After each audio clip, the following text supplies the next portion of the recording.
This is Tim Bryce with my column entitled Comparing the Three GOP Candidates.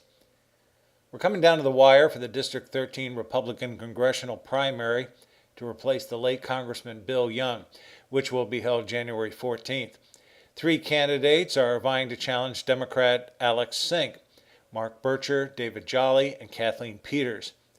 To make a comparative analysis, I contacted the three candidates and asked three simple questions. I wasn't so much interested in their resume or list of supporters, as this is already known. Instead, I wanted to get their perspectives on the problems facing Pinellas voters, why they feel they are the best challenger, and their impression of the Democratic opponent Alex Sink. To be fair, I listed their answers in alphabetic order according to their last name. Number one, in priority order, what are the top three pressing problems facing the country?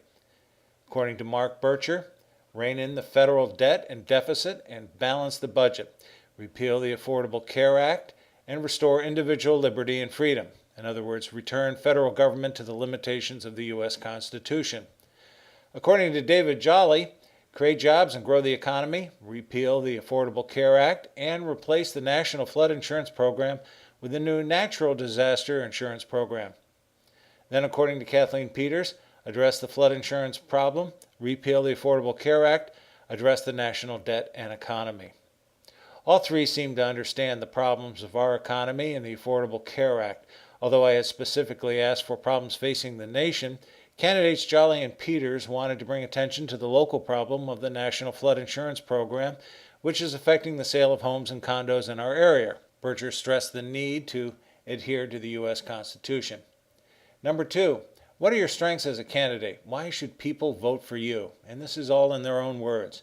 First, Mark Bircher, who said, quote, my strengths are my 33 years of federal military service and the experience gained from being accountable for leading large organizations. People should vote for me because my entire career, both military and civilian, has taught me that true leadership is about providing support to those around you. In the military, as an aviator, I supported infantrymen. In industry, I support my customers. As a representative to Congress, I will support constituents' interests. Next, we have David Jolly, who said, quote, the loss of our dear Congressman Young leaves an immeasurable void in the Congress of the United States, but also in our Pinellas County communities. This is what this race is about to me.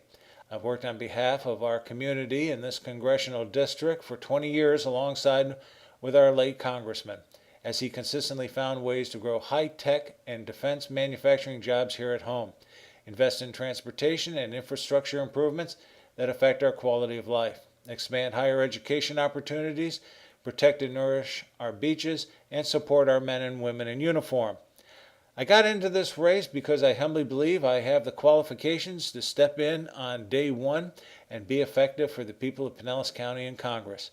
I also believe I can bring together Republicans, Independents, and Democrats to work together, end quote. And finally, we have Kathleen Peters, who said, quote, for the last 28 years, I have made Pinellas County my home.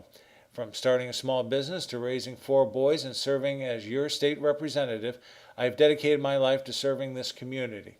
That's why I decided to run. I'm the only candidate that has the experience and the background to get things done locally and in Washington like Congressman Young did so many years ago. As a member of Congress, I will fight every day to create an environment for good-paying jobs right here in Pinellas County and stop this partisan gridlock, end quote. All three noted the need to maintain the local interests of Pinellas County. Whereas Bircher touted his leadership skills, Jolly and Peters claimed they could work well with people on both sides of the aisle. And finally, question number 3. What are the weaknesses of Alex Sink? Why should people not vote for her? All three candidates commented on Sink's lack of familiarity with Pinellas County and her embracing the Affordable Care Act. According to Jolly, quote, she fully supports Obamacare despite recent public outrage over the failed rollout, increasing premiums for individuals, canceled policies, and additional costs and administrative burdens on Pinellas businesses, end quote. Bircher echoed Jolly's position. He said, quote, Ms. Sink is a supporter of the Affordable Care Act. I support its repeal. I believe the states, not the federal government, are the proper venue to decide such issues as health care, flood insurance, education, and similar functions not delegated to the federal government by the Constitution, end quote. And Peters focused on Sink as an outsider. Quote, the people of Pinellas County have a choice. Do they want to elect a career politician that has no real history in this community, or do they want to elect a mother, a grandmother, and a community leader that has spent the last 28 years woven into the fabric of this community? Since Alex Sink has no real history of working with the people of Pinellas County, how could she possibly represent their values in Washington? End quote. Although the rhetoric is slightly different, all three GOP candidates appear similar in their positions. All three want to repeal Obamacare, fix the economy, and tend to the National Flood Insurance Program. The big question, though, is who can deliver?